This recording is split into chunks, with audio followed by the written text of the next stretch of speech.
India மற்றும் இங்கிலாந்து அணிகளுக்கு இடையிலான இரண்டாவது டெஸ்ட் கிரிக்கெட் போட்டி ஜூலை 2ஆம் தேதி எட்ஜ்பாஸ்டன் மைதானத்தில் நடக்க இருக்கு.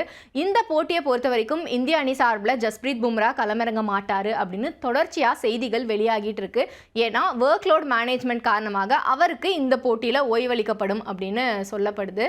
அதை ஊர்ஜிதப்படுத்தும் விதமாக எட்ஜ்பாஸ்டன் மைதானத்தில் இந்திய அணி பயிற்சியில் ஈடுபடும் போது அங்கே பும்ராவை பார்க்க முடியலை அப்படிங்கிற மாதிரி தகவல்கள் வெளியாகி இருக்கு. இது ஒரு பக்கம் இருந்தாலும் இன்னொரு விஷயம் தான் இதுல கவனம் இருக்கக்கூடிய ஒண்ணா மாறி இருக்கு. அது என்ன அப்படின்னு பார்த்தோம்னா, 2 வேகப்பந்து வீச்சாளர்கள் கூட ரொம்ப நேரம் கௌதம் கம்பீர் பேசி இருக்காரு. நிறைய அட்வைஸா உங்களுக்கு கொடுத்திருக்காரு. இந்த பிட்ச் எப்படிப்பட்டது, இங்க என்னென்னலாம் நடக்கிறதுக்கான வாய்ப்புகள் இருக்கு, அந்த மாதிரி நிறைய இன்ஸ்ட்ரக்ஷன்ஸா அவங்க 2 பேருக்கும் கொடுத்திருக்கிற மாதிரியான புகைப்படங்கள் இப்ப வெளியாகி கவனம் ஈர்க்க ஆரம்பிச்சிருக்கு. ஸோ யார் அந்த 2 வேகப்பந்து வீச்சாளர்கள் அப்படின்னு பார்த்தோம்னா, ஒன்று ஆகாஷ்தீப், இன்னொன்று அர்ஷ்தீப் சிங். ஆகாஷ்தீப்பை பொறுத்த வரைக்கும் ஏற்கனவே அவர் இந்தியாவுக்கு டெபியூ ஆகி டெஸ்ட்ல விளையாடிட்டு தான் இருந்தார். இதில் தான் முதல் டெஸ்ட் போட்டியில் அவருக்கு வாய்ப்பு அப்படிங்கிறது கிடைக்கல. அதே சமயம் அர்ஷ்தீப்பை பொறுத்த வரைக்கும் இன்னும் அவர் டெஸ்ட்டுக்கு டெபியூ ஆகலை. ஆனால் T20ல உலகோட தலை சிறந்த பந்து வீச்சாளராக இன்னைக்கு தேதிக்கு அவர் தான் இருக்காரு. ஸோ அப்படிப்பட்டவருக்கு விரைவிலேயே அந்த டெஸ்ட் டெபியூ அப்படின்னு நடக்கும்னு எதிர்பார்க்கப்படுது. இந்த சூழலில் தான் இவங்க 2 பேர்கிட்டையும் அவர் பேசினது அப்படிங்கிறது கண்டிப்பாக இவங்க 2 பேரும் இந்த மைதானத்தில் விளையாட போகிறாங்க அப்படிங்கிறத ஊர்ஜிதப்படுத்தும் விதமாக அமைஞ்சிருக்கு அப்படின்னு சொல்கிறாங்க. அப்போ இவங்க 2 பேரும் உள்ள வராங்கன்னா யார் 2 பேர் வெளியே போக போறாங்க அப்படிங்கிற கேள்வி ஆட்டோமேட்டிக்காக வரும். இதில் ஏற்கனவே நான் சொன்ன மாதிரி பும்ரா விளையாட மாட்டாரு அப்படின்னா இவங்க 2 பேரில் ஒருத்தருக்கான வாய்ப்பு அப்படிங்கிறது கிடைக்கும். அப்போ இரண்டாவது நபர் யாரு அப்படின்னு பார்த்தோம்னா, முதல் டெஸ்ட் கிரிக்கெட் போட்டியில் பெரிய அளவில் கை கொடுக்காத பிரசித் கிருஷ்ணா நீக்கப்படுவார் அப்படின்னு தகவல்கள் வெளியாகி இருக்கு. அவருக்கு பதிலாக தான் அர்ஷ்தீப் சிங் உள்ள வருவார் அப்படின்னு சொல்லப்படுது. இதை தாண்டி இந்தியாவோட பிளேயிங் 11ல் பேட்டிங் ஆர்டர்ஸ்லையும் மாற்றங்கள் இருக்கும் அப்படின்னு சொல்லப்படுது. அதாவது புது பேட்ஸ்மேன்களுக்கு இந்த மாதிரி வாய்ப்பு வழங்கப்படுறதுக்கான சாத்தியக்கூறுகள் அதிகமாக இருக்கிறதா சொல்லப்படுது.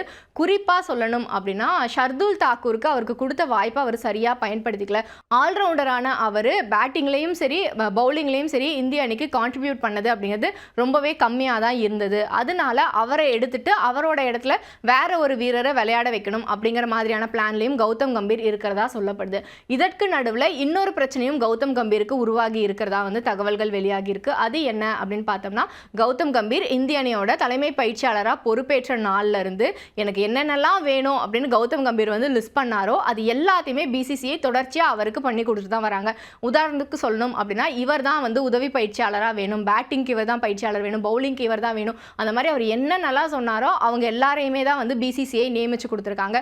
அதே மாதிரி வீரர்களோட பட்டியல் அப்படின்னு வரும்போது கூட தேர்வு குழு கிட்ட அவர் யாரெல்லாம் ரெஃபர் பண்ணாரோ அவங்கெல்லாம் பெரும்பாலும் இந்திய அணியில் எடுக்கப்பட்டிருக்காங்க அப்படின்னு தொடர்ச்சியாக தகவல்கள் வெளியாகிட்டு வந்தது. ஸோ இவ்வளவும் பண்ணி கொடுத்தும் உங்களால் வெற்றியை பதிவு செய்ய முடியலை அப்படின்னு அவர் மேலே இப்போ ஒரு அதிருப்தியில் BCCI இருக்கிறதா சொல்லப்படுது.